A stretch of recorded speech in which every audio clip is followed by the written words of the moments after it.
15 दिसंबर वो दिन होगा जिस दिन जिसे स्वास्थ्य विभाग की रीढ़ की हड्डी माना जाता है वो अपने कार्य पर नहीं रहेंगी। जी हाँ, उत्तर प्रदेश की आशा बहुएं जो बहुत मेहनत करती हैं और लंबे समय से सरकार से गुहार लगा रही हैं कि उन्हें राज्य कर्मचारी का दर्जा दिया जाए और उनकी अन्य मांगों को भी पूरा किया जाए, लेकिन देखने को मिल रहा है कि सरकार की तरफ से लगातार हिलाहवाली की जा रही है। इनकी समस्याओं के ऊपर उचित ध्यान नहीं दिया जा रहा है। इनके द्वारा तमाम बार धरना प्रदर्शन किया गया, न जाने कितनी बार सरकार को ज्ञापन पत्र सौंपे गए। कभी अधिकारियों के पास पहुँचती है ये आशा बहुएं तो कभी मुख्यमंत्री योगी आदित्यनाथ तक पहुंचने की कोशिश करती है, तो कभी ये भी देखने को मिला कि डिप्टी सीएम को स्वयं अपने हाथों से ज्ञापन पत्र देती है। लेकिन इन सारी चीजों के बावजूद इनके संघर्षों का हल नहीं होता है, उस पर विराम नहीं लगता है, क्योंकि इनके लिए सरकार की तरफ से कुछ बेहतर नहीं किया जाता है। उत्तर प्रदेश की आशा बहुएं जो उनको जो भी काम दिया जाता है वो बेहद ही आसानी से करने का प्रयास करती, चाहे उनके जीवन में कितनी भी समस्याएं हों, लेकिन फिर भी सरकार की तरफ से दिए गए हर कार्य को पूरे मनोयोग से करती है। फिर भी सरकार की तरफ से इनके मानदेय को लेकर, इनकी प्रोत्साहन राशि को लेकर, इसी के साथ इनके राज्य कर्मचारी के दर्जे की मांग को लेकर अभी तक कुछ नहीं किया गया है। और अब आशा बहुओं ने ये रणनीति बना ली है कि जब तक इनकी मांगों को पूरा नहीं किया जाएगा तब तक ये हड़ताल करेंगे। इसके पहले देखने को मिला कि तमाम कार्यक्रम हुए, इन कार्यक्रमों का सिलसिला इस बीच में शुरू कर दिया गया था 19 तारीख से, जिसमें लगातार देखने को मिला कि कभी नोटिस भेजी गई तो कभी जिला मुख्यालयों पर पहुंचकर इन आशा बहुओं के द्वारा ज्ञापन पत्र भी दिया गया, लेकिन फिर भी कुछ खास नहीं हुआ। इस दौरान देखने को मिला कि ये कार्यक्रम जो है अब समाप्त हो चुके हैं और थोड़ा सा समय इनके द्वारा सरकार को दिया गया है कि अगर 15 तारीख तक सरकार की तरफ से कुछ सकारात्मक कदम उठाए जाएंगे तो ये प्रदर्शन रोक दिया जाएगा, और अगर सरकार की तरफ से कोई भी सकारात्मक कदम नहीं उठाए जाते हैं तो ये प्रदर्शन 15 तारीख को हड़ताल के रूप में होगा। और ये हड़ताल 15 तारीख को होने वाली है। 15 तारीख को उत्तर प्रदेश की जो सभी आशा बहुएं हैं वे हड़ताल पर जाने वाली है और अनिश्चितकालीन हड़ताल होगी,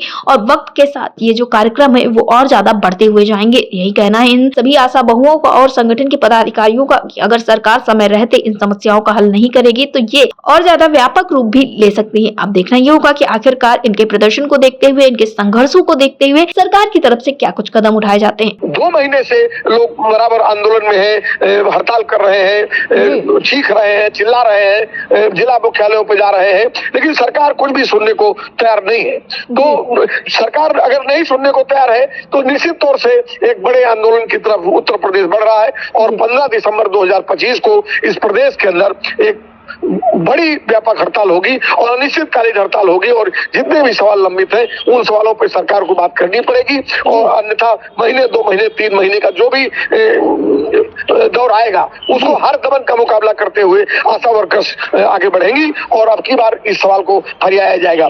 भूलता बात यह है कि हमारे 2019 से लेकर के 2025 तक के तमाम राष्ट्रीय अभियानों का 1.5-2 लाख करोड़ रुपया बकाया है, उसका भुगतान आप करें। इधर 2025 के जो तात्कालिक भुगतान बकाया है इनको आप निर्गत करें। न्यूनतम वेतन के इक्विवेलेंट आप मानदेय करें।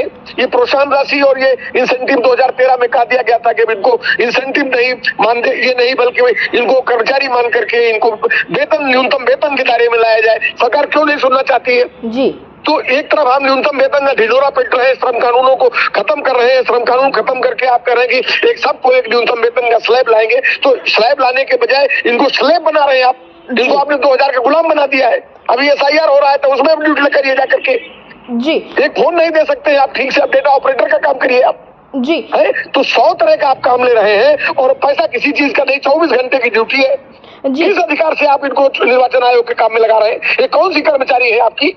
जी, आप उनको 2000 रुपया दे रहे हैं, वो भी भुगतान नहीं कर रहे हैं, और आप कह रहे हैं आप चुनाव की ड्यूटी में चले जाइए। आप कह रहे हैं आप भाड़ाई उसमें चले जाइए। आप कह रहे हैं आप जो है जाइए वहाँ लोगों का खेत बाड़ी गिनिए जा करके कि किस खेत में कौन सी फसल बोई हुई है। आप कहेंगे आप जाइए जो है ये आप टीबी का स्क्रीनिंग करिए। एक मास्क तक आप नहीं दे सकते हैं, टीबी स्क्रीनिंग का पैसा नहीं दे सकते हैं। कुछ रोगियों की बस्ती में जाइए, उसके लिए कोई किट नहीं है, फिर भी आप उसका पैसा नहीं देंगे आप इनको। तो ये जो पूरे स्वास्थ्य विभाग से लेकर के और ग्रामीण अंचल का जितना काम है सार्वजनिक जीवन का, वो सब कुछ आप इनसे कराएंगे, लेकिन पैसा इनको नहीं देंगे। मंत्री जी का नाश्ता 5 लाख रुपए महीने का है, 10 लाख रुपए, 20 लाख रुपए महीने का है। जी, कारों के काफिले में आप चल सकते हैं, आप अपना घाटा कम करिए, अपने खर्चे सरकार घटाए, लेकिन कर्मचारियों को उनके जिंदा रहने का अधिकार दे। और अगर ये नहीं कर सकती सरकार, तो उत्तर प्रदेश में अगर कोई ये समझता हो कि दमन के बल पर और बुलडोजर राज के बल पर और योगी के आतंक के बल पर आंदोलन को रोक लेगा, तो वो आंदोलन रुकने वाला नहीं। और कल इसको बनारस से लेकर के और संत कबीर नगर से होते हुए अलीगढ़ तक लोगों ने साबित किया है। 30 तारीख के बाद फिर हम लोग 15 तारीख के बीच में अपने इस आंदोलन को और आगे बढ़ाने के लिए, 15 तारीख की आंदोलन को सफल बनाने के लिए जो भी उचित लगेगा उस तरह के कुछ कार्यक्रम हम लोग लेंगे। हमारी अभी भी कोशिश यही है कि सरकार के साथ वार्ता हो। सरकार 15 तारीख हड़ताल जैसे किसी अप्रिय आंदोलन में हम जाना नहीं चाहते हैं, लेकिन हमने उसकी वैधानिक प्रक्रिया शुरू कर दी है। और हम अगर बाध्यता है कि हड़ताल में ही जाना है, तो निश्चित तौर से हम हड़ताल की तैयारी में है और बीच में हम जरूर सरकार से वार्ता के लिए कोशिश लगातार जारी रखेंगे।